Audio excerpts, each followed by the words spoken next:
오늘 읽으신 본문 말씀을 중심으로 입다를 통한 교훈들이라는 제목으로 같이 말씀에 은혜를 나누기를 원합니다. 우리가 조금 전까지 사사기 그 전에 사사들을 하나씩 살펴보고 있었는데요. 제일 먼저 기드온과 또 기드온의 300용사들을 살펴봤습니다. 또 기드온은 많은 첩을 두었고 그 중에 70명의 그 많은 아내들에게서부터 나온 아들들이 있음을 봤습니다. 그것이 결국 화근이 돼서 아비멜렉을 통해서 자기 아들인 아비멜렉을 통해서 전체 왕자들이 다 죽는 모습을 또 우리는 살펴보게 됐고요. 아비멜렉도 비참한 죽음을 그가 당하게 됩니다. 여인이 던진 맷돌이 그의 머리를 깨뜨려서 결국 비참한 죽음을 맞게 되는데요. 그 이후에 또 돌라와 야일이라고 하는 사사가 나타나게 됩니다.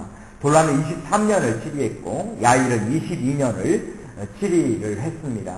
그런데 이들의 치리 기간이 끝난 다음에 또 이스라엘은 하나님 앞에 여호와 앞에 악을 행하였다라고 또 성경은 우리에게 기록을 하고 있습니다.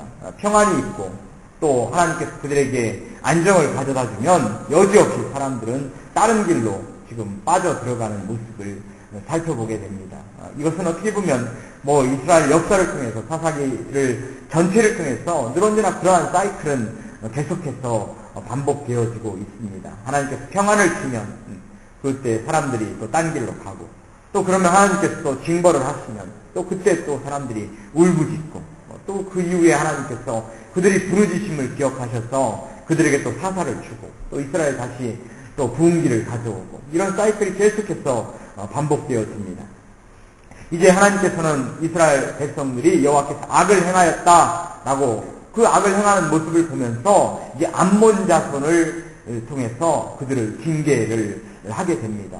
이제 암몬이 그들을 쳐들어오고 그들을 학대하고 그들과의 어떤 문제가 생기게 되니까 이제 이스라엘 장로들이 찾아와서 입다에게 찾아옵니다. 입다, 당신이 우리의 대장이 되어달라, 우리 사사가 되어서 이 문제를 해결해달라라고 지금 요청을 하고 있는 장면이 바로 우리가 읽은 사사기, 읽지 않았지만 사사기 11장에 나와 있는 바로 그러한 내용들입니다. 먼저 우리는 이것을 살펴보기 이전에 먼저 입다라는 사람의 모습을 우리가 한번 잘 살펴보면서 또 그를 통해서 오늘 하나님께서 우리에게 주시는 교훈이 무엇인가를 하나하나 살펴볼 수 있기를 원합니다. 먼저 1절 말씀해 보면 길르앗 사람 큰 용사 입다는 기생이 길르앗에게서 낳은 아들이었고 라고 말씀을 하고 있습니다. 길르앗 사람 큰 용사 입다. 어떻게 보면 그런 굉장히 어떤 힘이 세고 또 지력을 가지고 있는 어떤 그런 사람인 것으로 여겨집니다. 근데 그를 소개하는 말 첫머리에 기생이 길르앗에게서 낳은 아들이다 라고 지금 이야기를 합니다. 첩도 아니라요. 첩에게서 낳은 길르앗, 첩에게서 낳은 아들, 이것도 어떻게 보면 정실 부인이 아니니까 그게 영광스럽지 않은 말인데 더해서 기생이 어떻게 보면 나쁜 말로 하면 창녀 아닙니까? 창녀가 낳은 아들이다, 이런 얘기죠. 어떻게 보면 인생의 가장 밑바닥에 있는 여자가 낳은 아들이 바로 입다였습니다. 우리가 보면 그런 사람들이 있다면 같이 이야기하기도 싫고, 같이 나의 부류 속에 같이 들여놓기도 싫은 어떻게 보면 인생의 밑바닥에 있는 어떤 그런 사람이죠. 2절에 보면 또한 길르앗의 아내도 아들을 낳았더라. 아내의 아들들이 자라매 입다를 쫓아내며 그에게 이르되 너는 다른 여식의 자식이니 우리 아버지 집 기업을 잊지 못하리라 한지라 라고 말씀합니다. 길르앗의 다른 아내도 역시 아들을 낳았는데 그 아들들이 바로 입다를 내어 쫓았다라고 지금 말씀을 하고 있습니다. 결국 입다라고 하는 사람은 아주 불우한 가정에서 태어났고 또 불우한 신분으로 그런 태어났고 가족들 간에 어떤 화목을 경험하지 못했던 가족 간에 우리가 얘기하는 바로 결손 가정의 그런 자녀 출신이다라고 하는 것을 우리가 금방 쉽게 알 수 있습니다. 그래서 집에서 쫓겨난 그런 신세가 되어 있는 바로 그런 아이가 바로 입다였습니다. 근데 또 3절에 보면 이게 입다가 그 형제를 피하여 독당에 거함에 잡류가 그에게로 모여와서 그와 함께 출입하였더라 라고 말씀합니다. 형제를 피해서 도망 나와서 독이라고 하는 땅에 거하면서 잡류가 그에게로 모여왔다라고 지금 말씀하고 있습니다. 잡류라고 하는 것은 우리가 쉽게 얘기하면 어깨들이죠. 힘께나 쓴다로 하는 건달패. 그 건달패와 같이 그가 생활하고 또 건달패의 리더가 되었다. 그에게로 모여왔다라고 하는 거 보니까 그가 하나의 리더의 역할로서 건달패의 짱으로서의 어떤 그런 역할을 했던 것으로 그렇게 보여집니다. 결국 우리는 이 1절, 2절, 3절부터 3절까지 나오는 입다의 어떤 그 가정 환경이라든가 그 자라온 환경의 모습을 보면은 그런 진정 우리가 얘기하는 불의한 환경 출신이다 라고 한마디로 얘기할 수 있습니다. 결손 가정에다가 또 어떻게 보면 기생의 아들에다가 또 건달들과 함께 자라온 바로 그런 사람이 바로 입다입니다. 그런데 이 입다가 이제 이스라엘 이 암몬이 그들을 쳐들어오고 그들과의 전쟁의 위기에 있을 때 바로 그의 장로들이 그에게 찾아와서 우리의 사사가 되어달라라고 지금 부탁을 하고 있는 것이 또 계속해서 이제 나오게 됩니다. 6절에 보면 입다에게 이르되 우리가 암몬 자손과 싸우려 하나니 당신은 와서 우리 장관이 되어달라라고 이렇게 얘기합니다. 우리 장관이 되어달라, 우리를 위해 대신 싸워달라라고 이야기하고 있는 것이죠. 어떻게 보면 우리가 얘기하기도 싫고 동무하기도 싫고 또 더구나 우리 리더로 삼기에는 너무나 어떻게 보면 부족한 사람이 바로 입다입니다. 그런데도 사람들이 그에게 찾아와서 위기를 당하니까 그에게 찾아와서 우리 대장이 되어달라라고 지금 요청을 하고 있습니다. 그래서 어떻게 보면 불의한 가정 환경 속에서 자라고 있는 세상에서 어떻게 보면 버림받은 어떤 그런 환경을 속에서 자란 입다에게는 어떻게 보면 그에게 가장 큰 기회가 지금 되고 있는 것이죠. 왜 그들이 먼저 찾아와서 우리 대장이 되어달라 이렇게 지금 요청을 하고 있는 거니까 그래서 어떻게 보면 어떤 사람에게는 위기인데 또 어떤 사람에게는 또 이렇게 인생을 반전시킬 수 있는 기회가 지금 주어지고 있는 것을 살펴보게 됩니다. 왜 이따가 이러한 인생의 기회를 잡을 수가 있었겠습니까? 그는 비록 불우한 가정환경 속에서 자랐지만 그에게는 사람들을 끌리게 하는 무엇인가의 매력이 있었던 것으로 보여져요. 왜냐하면 잔류가 그에게 몰려왔다라고 이야기합니다. 우리가 보면 저 사람은 교육받지도 못하고 어떻게 보면 좀 가정환경도 좋지 못한데 그 사람의 모습을 통해서 뭔가의 어떤 특별한 것을 우리가 끌리는 어떤 그런 모습을 늘 가지고 있는 사람들의 모습을 가끔가다 봅니다. 어떻게 보면 그 나름대로의 불안한 환경 속에서 자기의 환경을 극복하기 위해서 나름대로 어떤 실력을 길러왔고 또 그 안에는 어떤 특별한 다른 사람들이 가지고 있지 못한 어떤 리더십을 가지고 있는 어떤 강건한 무엇인가를 가지고 있고 의지를 가지고 있고 또 어떤 의리를 가지고 있는 그런 모습을 바로 우리는 입다에게서 지금 발견을 하고 있는 것이죠. 그러니까 어떻게 보면 다 똑같은 좋은 환경 속에서 우리가 걸쭉한 인물이 나오는 것이 아니라 이렇게 좋지 못한 환경 속에서도 그 환경을 극복하고 자신의 무엇인가를 개발하고 또 사람들로 하여금 사람들에게 내보일 수 있는 그런 실력을 기르고 있는 입다의 모습, 바로 그 모습을 우리는 지금 여기서 찾아볼 수 있는 것입니다. 장로들이 와서 이제 그에게 우리 장관이 되어달라 그러니까 입다가 9절에 보면 입다가 길앗 장로들에게 이르되 너희가 나를 데리고 본향으로 들어가서 암몬 자손과 싸우게 할 때에 만일 여호와께서 그들을 내게 붙이시면 내가 과연 너희 머리가 되겠느냐? 라고 말씀합니다. 입다는 이런 기회를 지금 이용하고 있는 것이죠. 여호와께서 그들을 내게 붙이시면 내가 너희 머리가 될 수 있겠느냐? 인생은 한 번에 지금 반전시킬 수 있는 저로의 기회를 그는 잡은 것입니다. 그러면서도 그 입술에서 나온 말이 만일 여호와께서 그들을 내게 붙이시면이라고 하는 말을 지금 하고 있어요. 불안한 환경 속에서 어떻게 보면 주변에 있는 사람들에게 나는 저 사람들을 어떻게 나는 저 사람들에게 보복을 할 것인가 나쁜 마음을 가지고 그런 마음을 가질 수도 있죠. 사회에 대한 어떻게 보면 반항아 역할, 반항아로서 자랄 수도 있지만 그는 지금 이 말을 통해서 보면 여호와께서 그들을 내게 붙이시면이라고 지금 이야기를 합니다. 그 말 보면 그는 어떻게 보면 그 불안한 환경 속에서 하나님을 믿고 그의 신앙을 가지고서 어떤 환경을 극복하면서 굳건하게 살아남아 여태까지 나왔던 바로 입다의 그런 강건한 모습을 지금 살펴볼 수가 있는 것이죠. 그러면서 내가 과연 너희 머리가 될 수 있겠느냐 얘기합니다. 10절에 보면 길앗 장로들이 입다에게 이르되 여호와는 우리 사이의 증인이시니 당신의 말대로 우리가 반드시 행하리이다. 어떻게 보면 마음속에는 저 기생의 아들 막 이렇게 지금 얘기하고, 저 못 배운 놈, 뭐 이렇게 얘기하고, 네가 과연 무엇을 할 수 있겠어?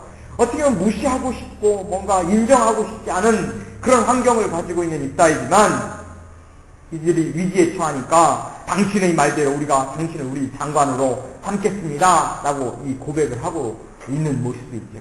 이것은 바로 환경의 불이익을 극복하고, 자기 불우한 환경을 극복하고, 실력을 기르고, 나름대로의 어떤 준비를 해왔던 사람에게서 받을 수 있는 인생의 반전의 모습입니다. 늘 언제나 하나님께서는 우리에게 참으로 어려운 환경을 때로는 주시고 힘든 어떤 어려움들을 우리에게 주실 수도 있어요.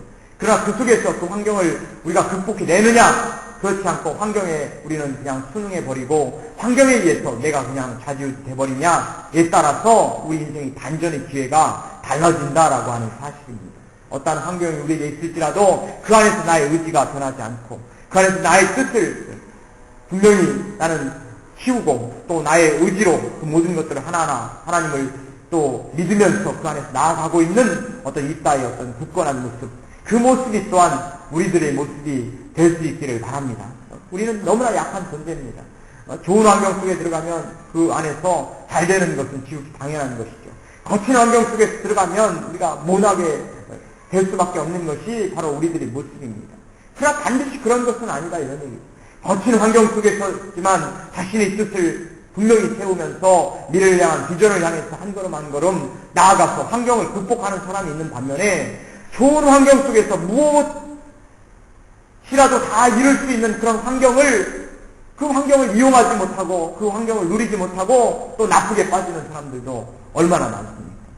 그래서 우리는 환경에 의해서 우리가 좌지우지되는 바로 그런 사람들이지만 또한 우리는 환경을 이길 수 있는 능력을 가지고 있는 사람들이 바로 우리들이다라고 하는 것을 우리는 분명히 알 수 있습니다. 우리도 역시 마찬가지로 환경을 극복해낼 수 있는 그런 의지와 또한 그런 용기와 믿음이 우리에게 늘 언제나 임하실 수 있기를 주님의 이름으로 간절히 축원드립니다. 이제 이따가 암몬과의 전쟁을 앞두고서 이제 대장이 된 거죠. 대장이 돼서 제일 먼저 했던 것은 암몬을 찾아가서 암몬과 협상을 벌이는 일입니다. 협상을 벌리는데 그가 쭉 이야기를 하고 있는 그 내용들을 통해서 입다라는 사람이 참으로 대단한 사람이다 라고 하는 것을 우리는 하나하나 깨닫게 됩니다. 먼저 23절 말씀해 보면요. 이스라엘 하나님 여호와께서 이같이 아모리 사람을 자기 백성 이스라엘 앞에서 쫓아내셨거늘 내가 그 땅을 얻고자 하는 것이 가하냐라고 암몬에게 지금 이야기를 하고 있는 겁니다. 아모리 사람들을 우리가 몰아냈다라고 얘기하는 것이죠. 아모리 사람과 암몬과는 전혀 상관이 없는 땅에서 우리는 살고 있다. 그런데 너희가 왜 나에게 지금 시비를 거느냐라고 지금 이렇게 지금 입다가 이야기를 하고 있는 것입니다. 너희는 우리와 전혀 상관이 없다. 그런데 왜 너희가 지금 우리가 살고 있는 이 땅에서 우리를 괴롭히고 우리와 시비를 거느냐? 이렇게 지금 이야기를 하고 있는 것이죠. 이 14절 말씀에도 보면 우리 하나님 여호와께서 우리 앞에서 어떤 사람이든지 쫓아내시면 그 땅을 우리가 얻으리라 라고 또한 이야기를 합니다.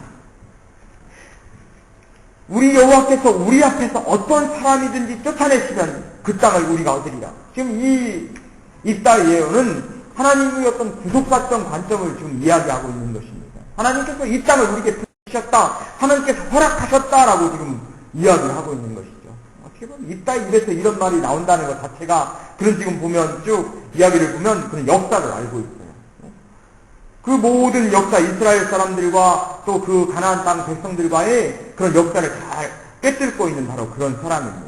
또 그는 하나님께서 가나안 땅에서 애굽 땅에서 우리를 인도해내셔서 가나안 땅을 우리 바로 하나님을 믿는 선민 바로 이스라엘에게 우리에게 지금 허락하신 땅이다라고 지금 이야기를 하고 있는 겁니다. 그렇기 때문에 하나님께서 우리에게 주신 땅이기 때문에 우리는 여기서 살 권리가 있는 사람들이다라고 지금 이야기를 하고 있는 것입니다. 또한 26절에 보면 이스라엘이 헤브론과 그 향촌들과 아로엘과 그 향촌들과 아르논 연안에 있는 모든 성읍에 거한 지 300년이거늘 그동안 너희가 어찌하여 도로 탔지 아니하였느냐라고 지금 이야기를 하고 있습니다. 즉 300년 동안 우리가 이 땅에서 살아왔다라고 지금 이야기를 하고 있는 것이죠. 300년 동안 우리가 여기서 살고 있으니까 말 그대로 실효적 지배를 하고 있으니까 바로 이 땅은 우리 땅이다 라고 지금 이야기를 하고 있습니다. 우리가 일본과의 독도 분쟁 문제가 나올 때마다 뭐라고 얘기합니까? 우리가 지금 이 땅에서 우리가 실효적 지배를 하고 있다. 그런데 무슨 말을 하고 있느냐라고 우리가 얘기하는 거 아닙니까? 우리가 지금 보면 독도에 가보면 우리 경기경들이 거기 지키고 있고, 또 우리나라 사람들이 거기 살고 있는데, 살고 있는 분들이 지금 무슨 말이냐, 지금 이렇게 얘기를 하죠. 그래서 어떻게 보면 우리가 자꾸 이게 수호적으로, 우리가 실효적으로 이걸 지배하고 있다, 이것만 강조할 뿐만 아니라, 예전에 신문에 보니까 이승만 대통령은 스위치만 써면 한국 땅이다, 스위치만 써면 돌려줘, 이렇게 지금 주장을 했다는 거예요. 제가 그거 보고, 아, 이승만 대통령이 여태까지 다 못한 질문만 나왔는데, 보니까 잘한 거 하나 있네. 그 생각이 들더라고요. 스위치만 써면 우리 땅이야, 이렇게 주장했다는 겁니다. 여기 지금 어떻게 보면 이 땅은 300년 동안 우리가 이 땅에 살고 있으니까, 실효적으로 우리가 지금 실제로 살고 있으니까 이 땅은 우리 땅이다라고 지금 이야기를 하고 있는 것이죠. 하나하나 논리가 굉장히 정확합니다. 역사적으로 하나님께서 이 땅을 우리에게 주셨다. 암몬과의 전쟁에서 우리가 이 땅을 아모리 사람과의 전쟁에서 우리가 이 땅을 빼앗은 것이지 너희들과는 전혀 역사적으로 상관이 없다 얘기를 하는 것이죠. 또 그러면서도 300년 동안 우리가 이 땅을 우리가 살아왔다. 그렇기 때문에 실질적으로 이 땅은 우리들이 땅이다라고 지금 이야기를 합니다. 굉장히 어떻게 보면 논리적으로 객관적으로 이야기를 하고 있습니다. 27절에도 보면 내가 내게 죄를 짓지 아니하였거늘 내가 나를 쳐서 내게 악을 행하고자 하는도다. 원컨대 심판하는 여호와는 오늘날 이스라엘 자손과 암몬 자손의 사이에 판결하시옵소서라고 얘기합니다. 즉 심판하시는 여호와는 오늘날 이스라엘 자손과 암몬 자손의 사이에서 판결하셨어요. 하나님께서 판단하신다라고 지금 이야기를 하고 있는 겁니다. 객관적으로 이 땅은 우리 땅이다라고 지금 이야기를 하고 있는 것이죠.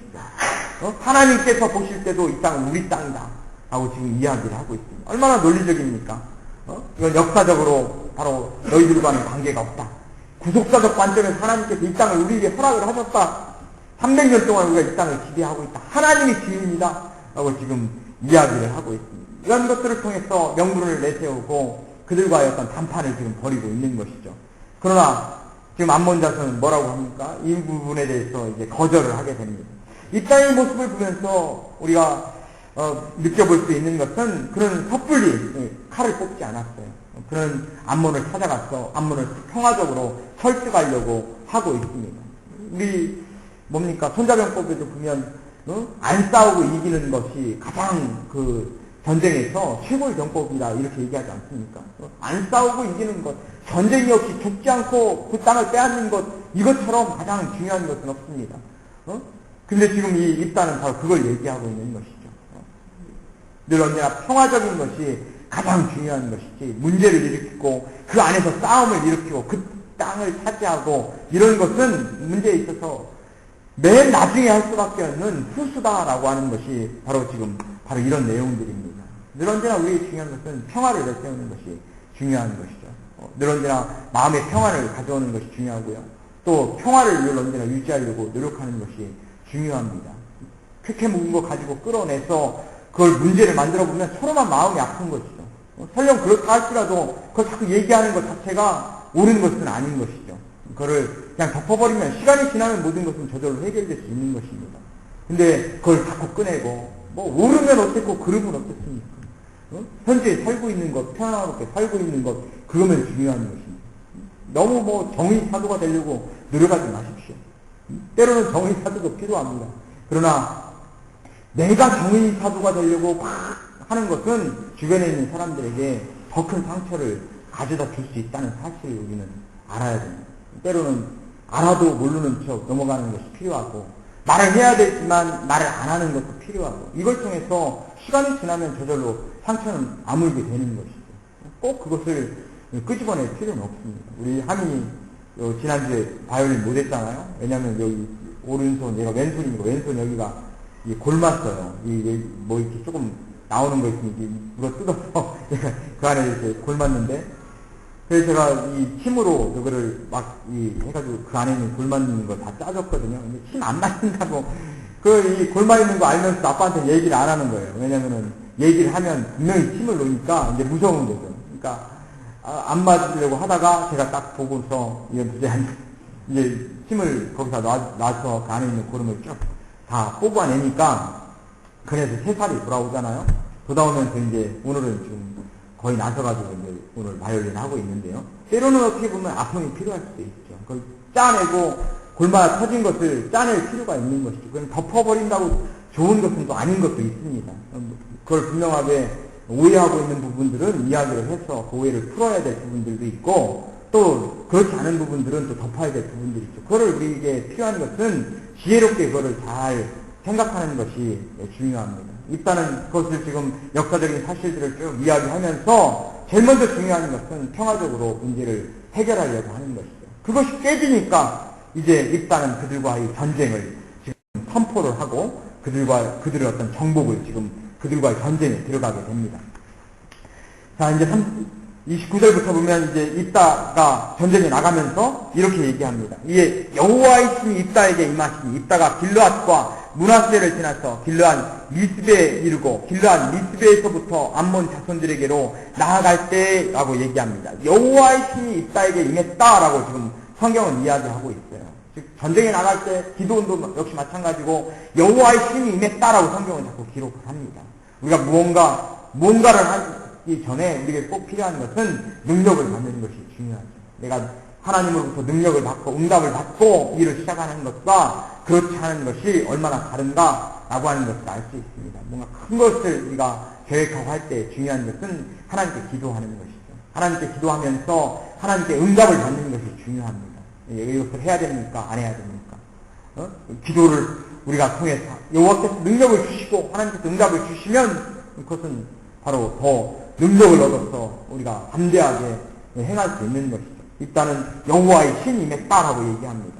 근데 30절에 보면 그가 여호와께 서원하여 가로되 주께서 과연 암몬 자손을 내게 붙이시면 내가 암몬 자손에게서 평안이 돌아올 때 누구든지 내 집 문에서 나와서 나를 영접하는 그는 여호와께 돌릴 것이니 내가 그를 번제로 드리겠나이다 라고 지금 이야기합니다. 어떻게 보면 굉장히 지금 섬찟한 얘기를 지금 하고 있는 것입니다.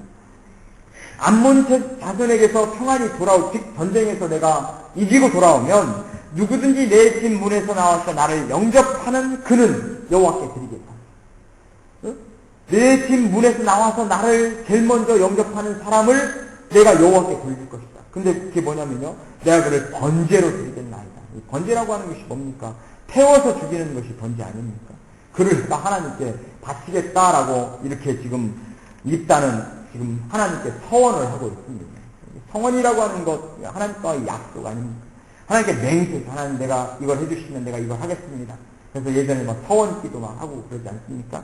근데 이 서원 기도를 하는 것도 물론 하나님께서 어떤 나의 문제를 해결해 달라고 간절함으로 서원 기도를 하는 것이 대부분의 경우인데요. 근데 이런 것을 참 조심해야 됩니다. 하나님과의 어떤 약속, 맹세 이런 것들을 한번 하게 되면 그것을 우리가 쉽게 또한 또 그거를 물리는 것도 문제가 되기 때문에 늘 언제나 하나님과의 약속을 또 경솔하게 그렇게 약속하는 것은 문제가 되는 것이죠. 일단은 하나님께 그렇게 약속을 했어요. 이제 문제는 그 다음의 서원의 대가입니다. 34절에 보면 입다가 미스바에 돌아와 자기 집에 이를 때 그 딸이 소고를 잡고 춤추며 나와서 영접하니 이는 그의 문합동녀라. 그 딸이 제일 먼저 입다를 지금 영접을 하고 있습니다. 그러니까 어떻게 하나님께 서원을 했잖아요. 내가 전쟁에서 승리하고 돌아올 때 나를 첫 번째 맞는 영접하는 바로 그 사람을 내가 하나님께 번제로 드리겠다. 이렇게 약속을 했는데 그것도 문함동녀 외딸이 그 딸이 지금 하나님께 이 지금 제일 먼저 소고를 잡고 지금 영접을 했다라고 지금 말씀을 하고 있어요. 문함동 눈에 넣어도 안 아픈 자식이죠. 그 자식이 지금 제일 먼저 바로 이러한 지금 대상이 돼버리는 것이죠. 35절 입다가 이를 보고 자기 옷을 찢으며 가로되 슬프다 내 딸이여 너는 나로 하여금 참담케 하는 자요 너는 나를 괴롭게 하는 자 중에 하나이로다. 내가 여호와를 향하여 입을 열었으니 능히 돌이키지 못하리로다. 내가 여호와를 향해서 입을 열었으니 약속을 했으니 내가 돌이키지 못한다. 빼도 박도 못한다. 라고 지금 이렇게 지금 이야기를 하고 있습니다. 어떻게 보면 할 수 없고 안 할 수 없고 굉장히 어떻게 보면 지금 진퇴양난의 처지에 입다가 몰려있는 것이죠. 사람이 참 그렇습니다. 내일 한 치 앞을 알 수 없는 것이 바로 우리들의 모습인 것이죠. 우리들의 모습이기 때문에 이 호언장담하는 것, 또 어떤 그렇게 하는 것들이 참 약속을 하는 것, 이런 것들이 굉장히 어려운 일입니다. 약속을 하고 나서, 결정을 하고 나서, 그 다음에 상황이 또 변할 수도 있단 말이죠. 또 상황에 맞춰서 이게 다시 한번 우리가 그것을 변경시킬 수 있는 일이라면 괜찮은데, 변경시킬 수 없는 일이라면 그것을 그대로 감수해야 되는 그런 어떻게 보면 희생이 따르는 것이기 때문에 참 어려운 일입니다. 입다는 이미 말을 했고 하나님과 약속을 했습니다. 그때 딸이가 나와서 뭐라고 얘기합니까? 내가 며칠만 시간을 달라, 생각할 시간, 기도할 시간을 달라 얘기하면서 딸이 결정을 딱 내립니다. 36절에 보면 나의 아버지여, 아버지께서 여호와를 향하여 입을 여셨으니 아버지 입에서 낸 말씀대로 내게 행하소서. 딸이 대단하죠. 딸이 대단합니다. 아버지께서 하나님과 약속을 하셨으니 내가 그 희생양이 되겠다라고 이야기합니다. 효녀 중에서 효녀죠. 아주 굉장한 딸입니다. 근데 이 딸의 희생은 결국 아버지의 정솔한 그런 약속에서 결국 만들어진 것이죠. 근데 그 딸은 그것을 다 받아들입니다. 39절 말씀을 보면 아비가 그 소원한 대로 딸에게 행하니 딸이 남자를 알지 못하고 죽으니라 라고 얘기합니다.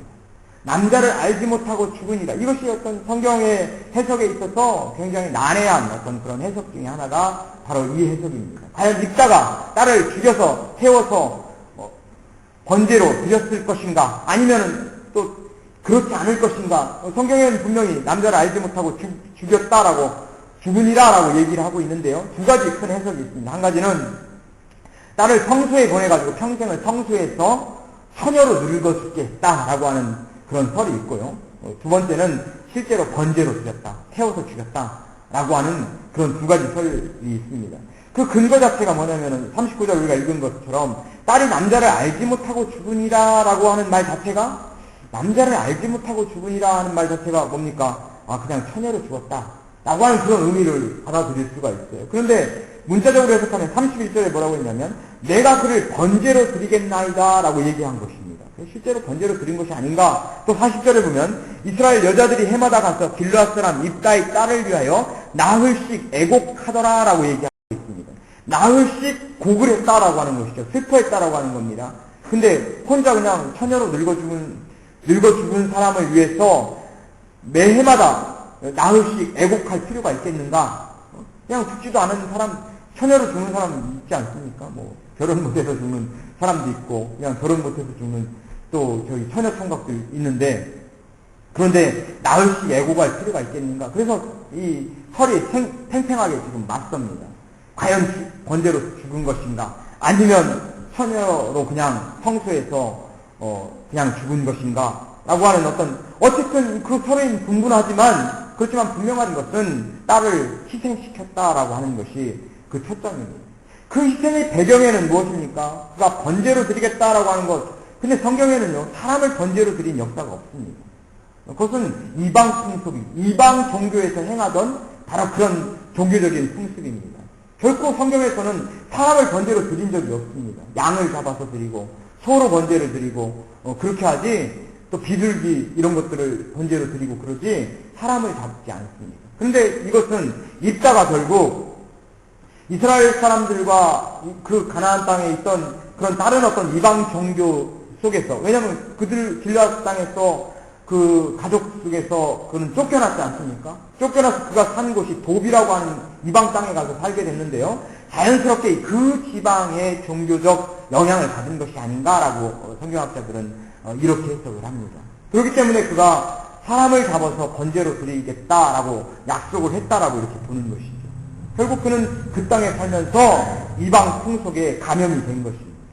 감염이 돼서 이것이 하나님을 향해서는 옳은 행동이 아닌데 그것을 구별할 수가 없는 것이죠. 이방에서 그렇게 하니까 기독교에서도 그렇게 하겠지, 우리 종교에서 그렇게 하겠지라고 그렇게 지금 생각을 하고 있는 것입니다.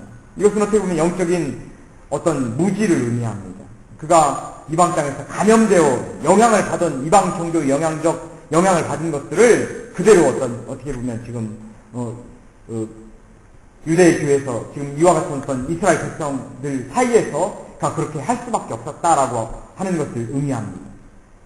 어쨌든 이를 통해서 우리가 알 수 있는 것은 이 입다의 서원과 또 그 희생을 통해서 알 수 있는 것은 우리가 영적으로 깨어 있어야 됩니다. 영적으로 깨어 있지 못하면 어떤 것이 하나님을 기쁘시게 하는 것인가, 어떤 것이 하나님을 기쁘시게 하지 못하는 것인가를 우리가 구별할 수 있는 능력이 없게 됩니다. 내가 감염된 채로 있는가? 아, 그런가? 그걸 알지 못하는 것이죠. 내가 이 세상적 사고로, 세상적 어떤 그런, 사상과 어떤 가치에 내가 빠져 있는가 아닌가 그걸 알지 못합니다. 우리는 그걸 위해서 부단 내 자신과의 싸움이 필요한 것이고, 또한 우리가 그걸 알기 위해서 우리 부단 하나님과의 어떤 기도가 필요합니다. 근데 이것이 영적으로 민감한 사람들도요, 시간이 갈수록 이 세상에 감염되기가 쉽습니다. 세상은 다 그렇게 하는데, 뭐 나도 그렇게 하지, 자연스럽게 그렇게 우리가 끌려간다, 이런 얘기죠.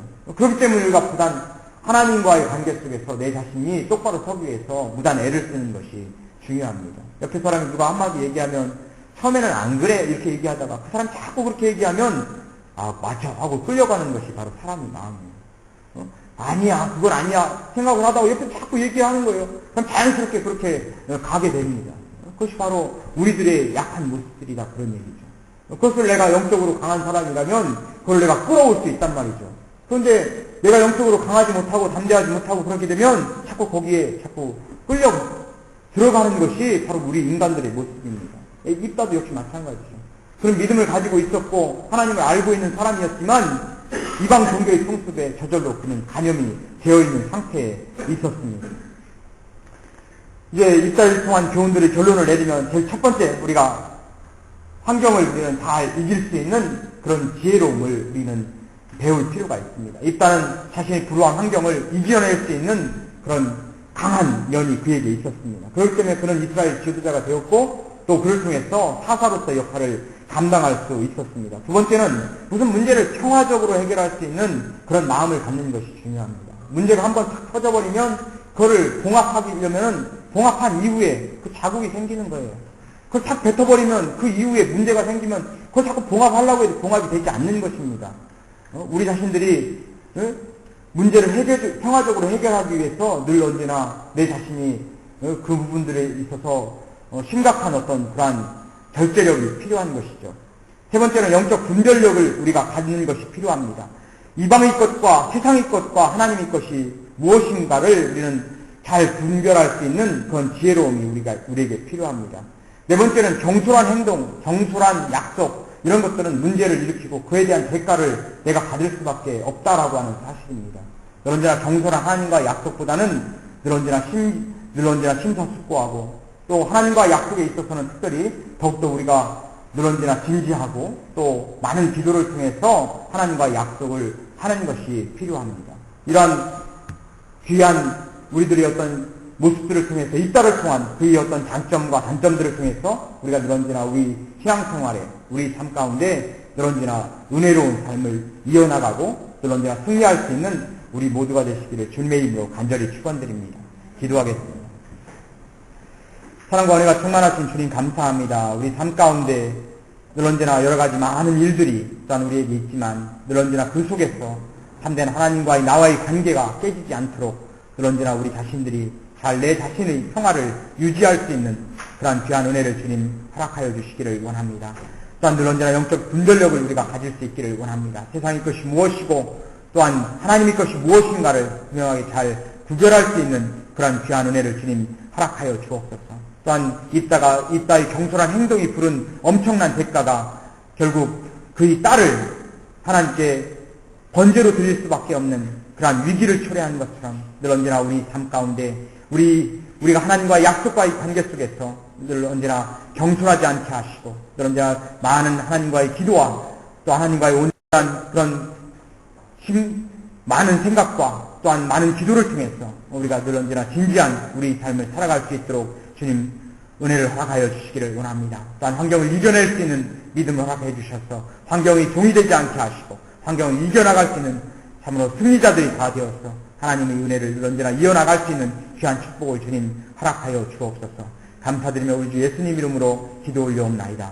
아멘.